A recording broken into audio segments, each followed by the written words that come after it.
Dr. Kiiza Besigye omuyambi we Hajji Lutale ne munnamagye Captain Densola bakomezeddwawo mu kkooti enkulu mu maaso g'omulamuzi Emmanuel Baguma okuwulira okwemulugunya kwe baateekamu nga baagala omulamuzi ono abaviire mu musango gwabwe oluvannyuma lw'okumuzuula nga bw'atagenda kuba bwenkanya.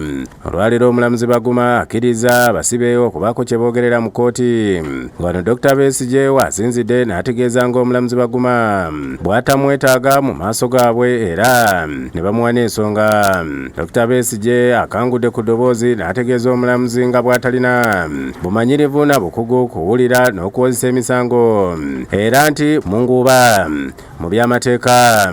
That your treatment of our application considered that either you are grossly incompetent, if you could not read what was on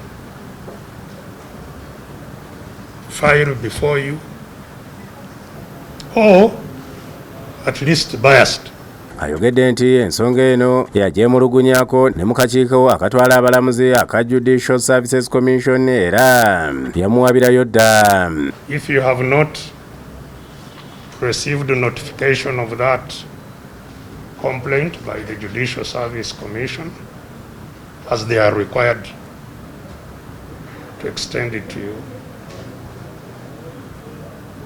I'm sure you will receive it.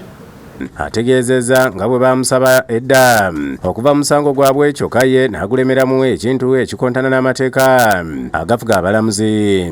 Our complaint, my complaint and the complaint of my colleague Hajji Lutale against you, one of the things that it could achieve would be to remove you from the office of judge. Bongeddeko ne bamutegeeza nga bwe bali mu kkooti enkyamu kubanga kkooti y'Ennakawa yabasindika mu kkooti eweza emisango egy'abakalintalo n'abatujju eya International Crimes Division so si mu kkooti eno.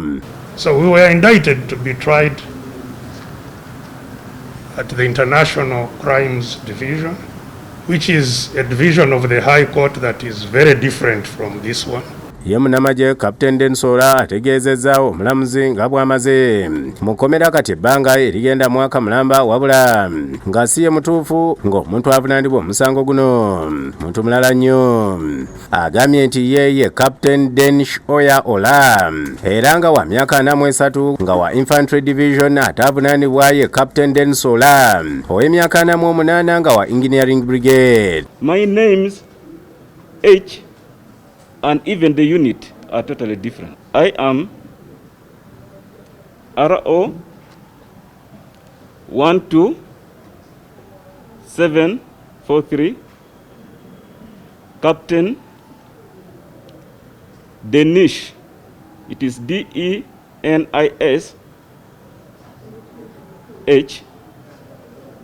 Oya.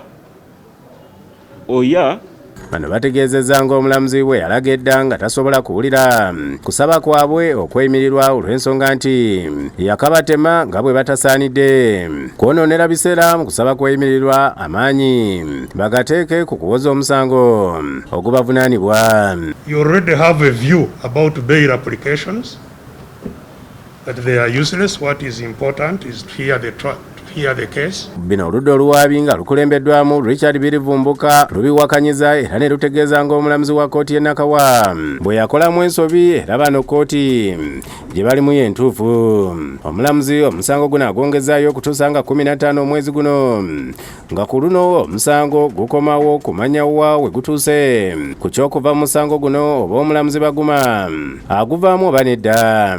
Abawaabirwa badduziddwayo mu kkomera e Luzira mu bukuumi obw'amaanyi. I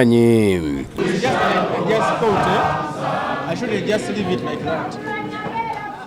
Joseph Innocent Senfuma ne Musa Sewankamba bakusakidde eggulu lino ku lwa Bukedde TV.